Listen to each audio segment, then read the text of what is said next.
ଜାତୀୟ ପ୍ରେସ୍ ଦିବସରେ ଓଡ଼ିଶାର ସମସ୍ତ ସାମ୍ବାଦିକ ବନ୍ଧୁ ଭାଇ ଓ ଭଉଣୀମାନଙ୍କୁ ମୁଁ ପ୍ରେସ୍ ଦିନର शुभेच्छा ଓ ଅଭିନନ୍ଦନ ଜଣାଉଛି।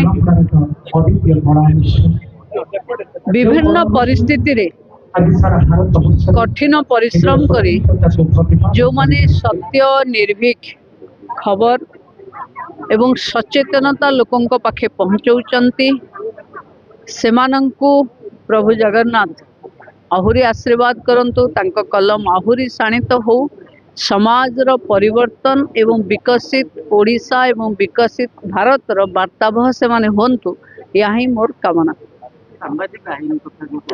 देखो मु मंचरे भी कही आमे प्रेस बंधु मानकर पीड़ा तांको परिवार सुरक्षा एवं तांको भविष्यत पाई आमे चिंतारे थिलु।